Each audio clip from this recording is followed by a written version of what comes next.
What's up, guys? That Really Gross Guy here. We are back to talk about Devstream 123. We had a good amount of information in this Devstream, which is pretty nice, and some of which included the two new Warframes coming to the game, Hildren and Wisp. Now, I'm pretty excited about these two frames. We don't know much about Wisp, however, we do have a little bit of a sneak peek at what Wisp looks like. And we also got to see some of Hildren's abilities. Well, all of Hildren's abilities, at least as they stand at the moment. So we will take a look at those in just a moment. But there are quite a bit of things, like I said, that were covered in this dev stream, so I want to go over some of that real quick. One of which is the 6-year anniversary for Warframe is going to give us a little bit of goodies. Some people aren't all that excited about it, but I do want to kind of go over why this is actually fairly nice. But it has to do with these 3 weekends that are coming up. February 15th weekend is going to be, I believe it's a weekend. Yeah, unlocks bonus weekends in March. Okay, so anyways, on February 15th is going to be the War on Grenier weekend, where I believe it is going to be a 30-minute survival on a certain Grenier tile set or whatever, and as long as you get through this survival, you're going to receive 10 relics, and these relics are specifically going to be for Saren Prime, Spira Prime, or the Nakana Prime, which is pretty cool, because Saren, number one, has been vaulted, and she's actually a pretty solid frame. I don't know if people are really seeking the Spira Prime. However, Saren and Nakana are definitely highly sought after, Prime, relics and frames and all that stuff. So, very, very cool. The next weekend is going to be very similar to the Grenier, except it is going to be a Corpus survival, I believe, for 30 minutes. At least that's the impression I got from what Rebecca was saying on the dev stream, is that it's 30-minute survival. You'll be fighting the Corpus. Same deal, is the reward for that will be 10 relics for one of these, or split up between these different parts. I'm not too sure. I'm assuming it's split up. Hopefully, say you fight the War on Grenier and you get 10 relics, it could be for any of the Spira, the Saren, or the Nakana. And then, say for whatever reason you miss the Corpus weekend because maybe you're busy or something. Hopefully you don't miss out on a certain relic pack for a certain prime down there. You know what I mean? So, anyways, and then the next weekend after that, from March 1st, is going to be the War on the Infested. I'm assuming similar deal, 30-minute survival and 10 relics for a reward. Sounds pretty nice. The reason why I think this is all right is because some people weren't too excited about this. We're like, oh great, just a very basic, mediocre event. I'm kind of hoping that this kind of plays into the way new events are going to work in the future. From what I heard, they're doing away with alerts. There's still going to be an alert system, but it's not going to just randomly pop up like the way it does now. It's more like going to be a bounty board type system where you go after certain bounties, I guess, as alerts. So anyways, maybe this is going to kind of test the waters for what that system might look like. I'm not too sure, but definitely welcome, because these unvaulted relics, typically you would have to go into a mission and sit there and farm for hours in order to get 10 relics, and that's if you're lucky to get the right relics for the right frame you're trying to go after. So if you are specifically trying to get Saren, Spira, or Nakana, this is a decent way to do that. So I think I welcome it. Personally, I welcome it. Is it super the newest, latest, and greatest thing? No, but if you are trying to get your hands on Saren for yourself or to sell in the market, this is probably a decent way to do it. So I'm assuming 30 relics after all 3 weekends. I will take it, personally. And then, what do we have? We have some deluxe skins to talk about. You guys want to talk about some deluxe skins?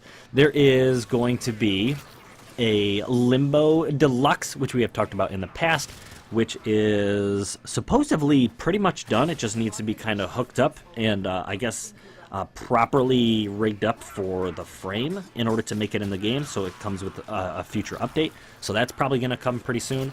The Nyx Deluxe supposedly has come a long way, however it's not quite finished.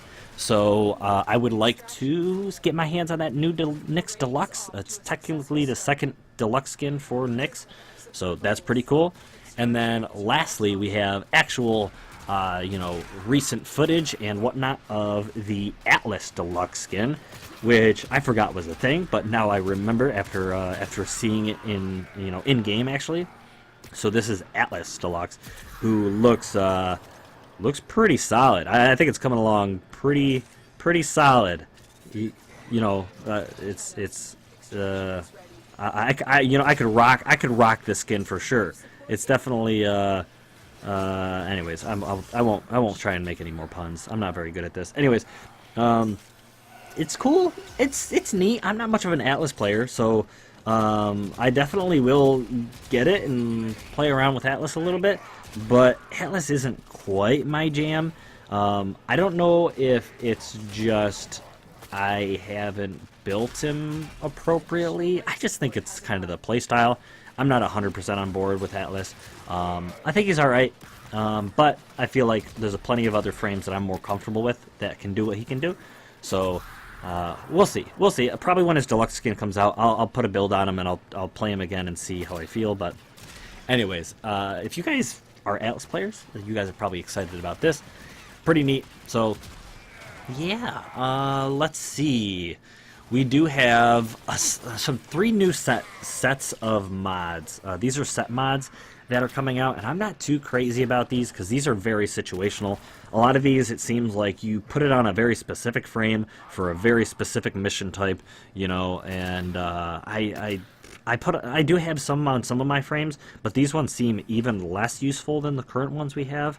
I don't know. Maybe there's something I'm not thinking of, but the Kestrel mod set has to do with aim glide, and that's kind of situational. I don't know if you'd really want to put 4 mods on, one's a sniper mod, one's a no, there's 3 mods. One's a sniper mod, one's a Warframe mod, another one's a sniper mod, and then that has a set bonus. And I don't know if I really want to use up those slots for aim glide. There's a Raptor set mod, which has a set bonus to becoming immune to knockdowns while airborne. That's kind of really situational. Then it has to do with like aerial double jumps and aerial melees, and I don't know. It's 2 melees and a Warframe mod. I don't know. And then there's the Spider mod set, which increases the duration of your wall latch as a set bonus, but all of the mods pertain to increasing stats when it comes to wall latch, like increased bullet jump speed, and for a Warframe mod, wall latch gives you extra status and crit chance on your rifle, which seems okay but really situational, and then a melee toxic damage on melees after you wall latch. I don't know. That's a stretch. I don't know. Anyways, there's some other tidbits in there, such as solo extraction. I'm not too crazy about this, and I wouldn't be surprised if a lot of people are not too crazy about this, because when you jump into a mission, especially if you're trying to go to Rotation C, and there are people who are not necessarily on board with going to Rotation C in public matches, it's a little bit frustrating. I kind of understand people just trying to jump into a mission to, say, finish a tile for the very first time, or if they just need like a tiny bit of EXP to get their weapon to 30 or something like that.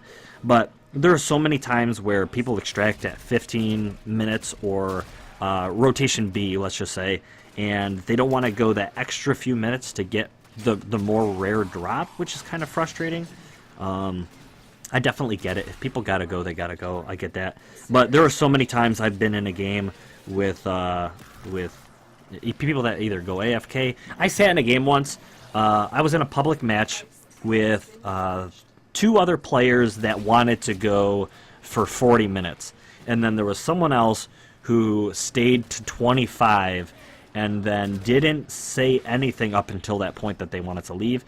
And then at 25 minutes, they literally harassed everybody in the party because they wanted to leave, and then they number one went AFK. Then they sat in chat and harassed everybody, calling us idiots and cursing and all sorts of stuff.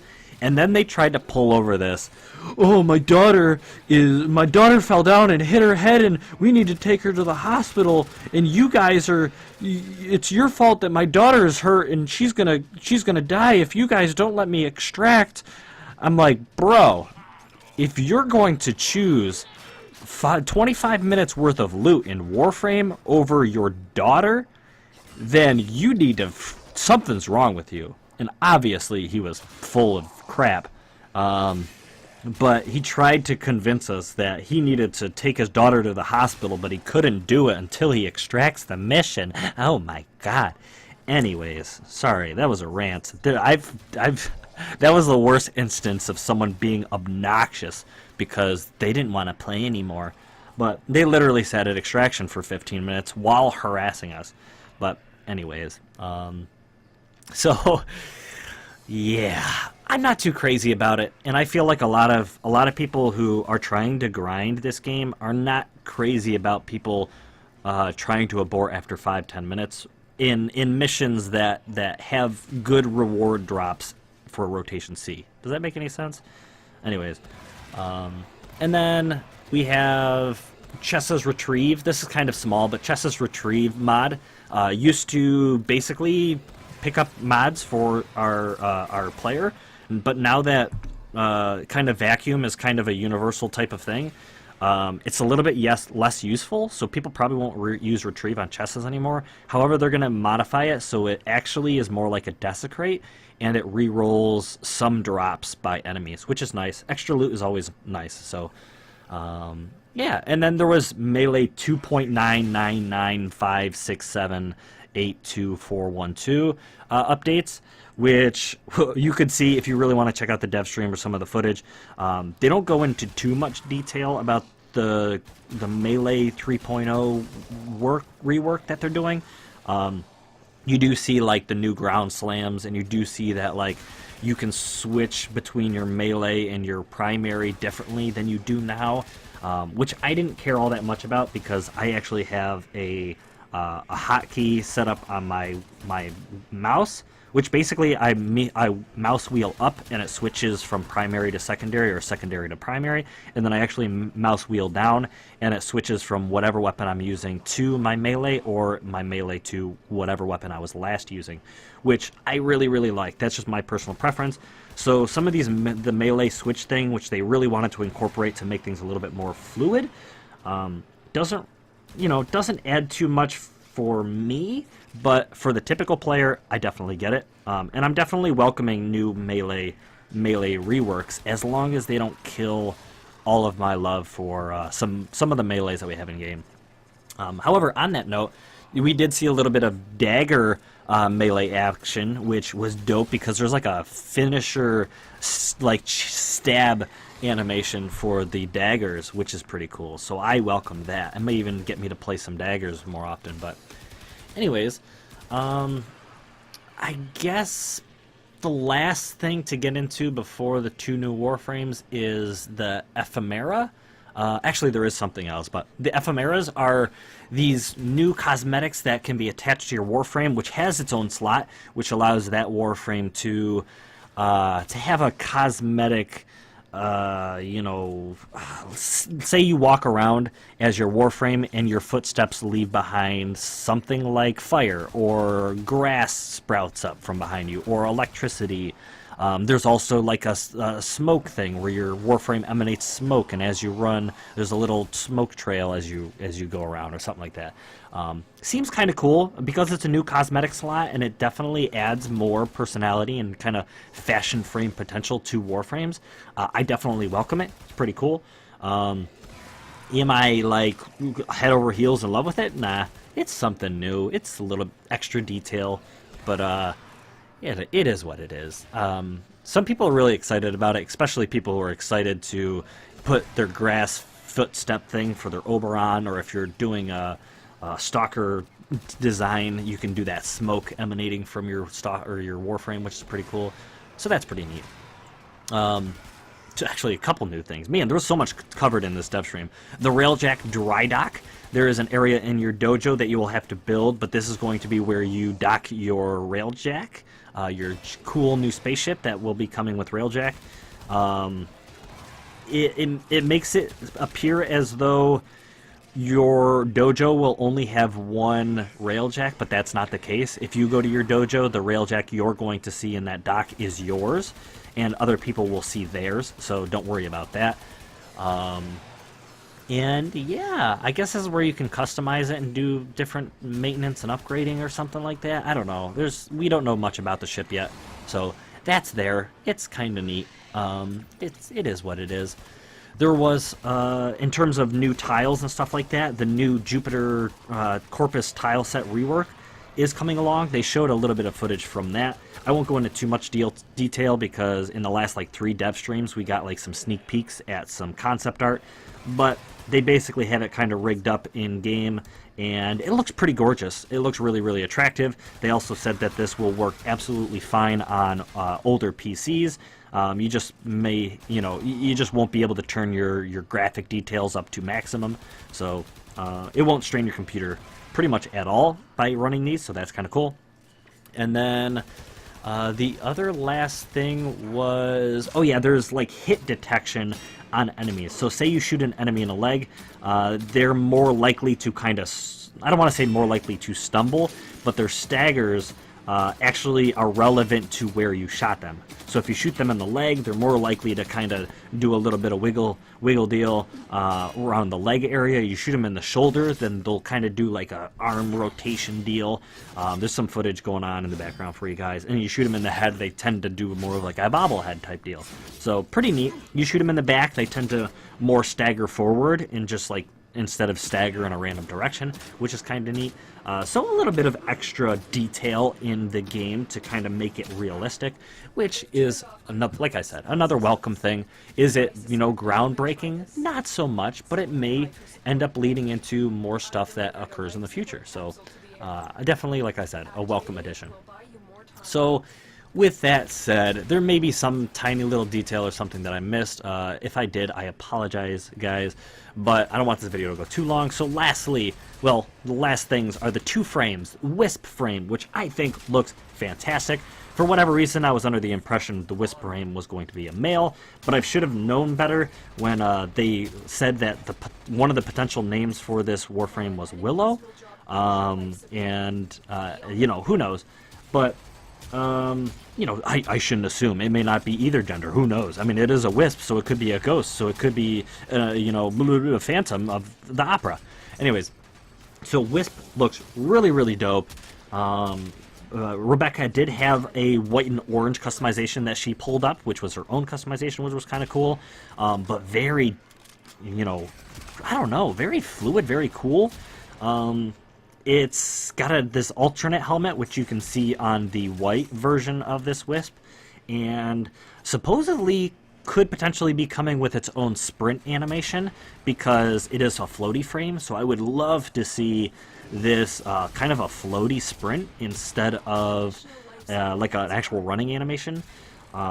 You can see that on Storm in Anthem, that it has a cool running customization. I'm thinking along those lines, so that would be really, really dope. I would also like to see this come to Titania, if the devs want to rig that up. I think Titania would do really cool with this floaty sprint animation instead. As well as Wisp, so that would be cool. And then other than just her thickness, her hips, man, them hips. Wisp I think is pretty dope, pretty good looking. We know nothing about her abilities yet, so we'll have to wait and see. And then lastly is Hildurin. I don't want to spend too much time debating and talking about her abilities because they're always subject to change, but we will quickly go over Hildurin. And number one, she's a thick girl. She is. Anyways, she's got an alternate helmet, which you can also see, which looks pretty dope, that you could potentially get your hands on. But for the most part, she is a tanky shield-based frame who uses her shields instead of energy for all of her abilities. So I believe her energy pool is literally 0. So she is going to be pulling everything strictly from her shields. So that's kind of interesting. Her first ability is kind of like an exalted cannon pistol kind of thing. It reminds me of what, like the Sonic Core or something, but it's like a charged shot, and every time you charge it up and shoot it, it drains your shields because you know the energy pool is now her shield thing. I'm not too crazy about this one ability. It's kind of, I mean, it's an exalted one, but I don't know. Who knows? Who knows how good it's going to be? It becomes relevant when we talk about her fourth ability, but we'll get around to that in a moment. Her second ability is Shield Pillage, which is a pulsive energy that goes out and damages enemies' shields and drains those shields and gives them to allies and potentially herself, I'm assuming. Maybe not. And then any allies it passes over also cleanses those allies of their status effects, which is actually pretty nice. So, yeah. And then it's kind of neat. It's kind of a support ability, which I definitely welcome, especially if you're trying to help out your allies with keeping their shields up. So it is what it is. Her second ability is enemies within range will have their shields drained from them. This also recharges ally shields and gives them a bonus in shield range. Or wait, bonus shields in range? Those abilities sound almost the same, except one is castable and one is toggled and on. It looked kind of like Trinity's Link ability, except instead of diverting damage to Trinity to other enemies, it's more like this is just a constant shield damage. So I don't know. I'm not too sure about that. I mean, it sounds great in the term of kind of debuffing all nearby enemies and whatnot as Hildren to allow for your allies to number one, keep their shields up and stay tanky, and kill off these enemies that you're kind of creating this problem for. So she definitely seems very supporty. I don't know. And then lastly is kind of a floaty, angelic, godlike fly around ability. So she kind of lifts herself up and hovers around. She's not necessarily, I wouldn't say she's flying around, because it seems like she's more hovery than like full-on flight, like Arcwing mode. But she can fly up in the air, hover around, and enemies that are nearby her will basically see a stun lock where it lifts them up off the ground. They get stunned and specifically stuck in a certain area, and it allows for you to either use your one ability to deal some damage and kill off these enemies, or allows allies to pick off these enemies that are stun locked and basically finish them off. So it does seem like you will not be able to use any of your weapons when she is in her fourth mode or flight mode. So I believe it's called Age of Storm. So anyways, maybe subject to change. But it's interesting. I definitely think this could be very useful in like endgame content, where she could completely lock down an area and allow for your 3 other friends that are in your party to just decimate the enemies that are getting stun locked. Definitely seems very good and useful, but I don't like the fact that she can't use her weapons while she's using this. That's just kind of the solo player in me. She can use her one, but the one doesn't sound all that appealing. So it is what it is. The specifics of this ability is the higher up she is, the less range she has, so the less enemies she can stun lock. However, she will do more damage if you are higher up. If you are lower and closer to the ground, her range is significantly larger, which means you can stun a lot more enemies. However, the damage that it consistently deals to all these enemies in your range is a lot less. So you kind of pick and choose. Do you want to stun a lot of enemies, or do you and deal little damage, or do you want to stun few enemies and deal significant damage? You know, it all depends. I'm definitely going to err on the side of using Hildren in a lot of support. When we go out with allies and they need a good frame that needs to lock down an area and keep shields up and be a good support frame, I think that's really up Hildren's alley. That's kind of seems like that's going to be her thing. So I welcome it. It seems kind of neat. Am I going to be maining Hildren? No, definitely not. But I definitely could see her being a common frame in my loadout to help out allies or run some longer duration missions. So we'll see. Once we get our hands on her, we'll kind of check things out. I guess she's coming with her own Syandana, and then of course her Arcwing weapon, which, I mean, her Arcwing weapon seems pretty dope. It's like a electric gigantic cannon deal of some sort. Definitely very Zarya, except electricity based, it seems. I don't know. Anyways, she's also going to get her own kind of Syandana, which looks like it's not like a floaty cloth Syandana. It's more like a solid backpack type Syandana, which is kind of interesting. But yeah. Anyways, that's going to be it. If you guys want to see any extra details, there is going to be a link to the Devstream notes in the down in the description. And then, of course, if you do want to go actually check out the Devstream from start to finish, you could also do that. But yeah, all of that links and stuff are down in the description below. There's some new stuff coming to the channel and whatnot. Glyphs, hopefully, are right around the corner for the channel. And I guess lastly, as a thank you for watching this video all the way through, I am going to sneak in some platinum codes on the screen for you guys. So anyone who types in this, the first person to type in the code on the designated platform will get 75 platinum added to their account. Like I said, it's only the first person, so first come, first serve. There are more platinum codes to come. I've got a bundle of those recently, especially as my they give out codes pretty sporadically to the partners, and it's my way of saying thank you guys for sticking around watching, especially those of you who watch the videos all the way through, and likes and dislikes and all that stuff help the algorithm and whatnot kind of decide if my video is relevant for other people to see. But that's going to be it for me, guys. Thank you so much for watching. Best of luck to you on getting those platinums, and I will talk to you guys again in the next video. Blow!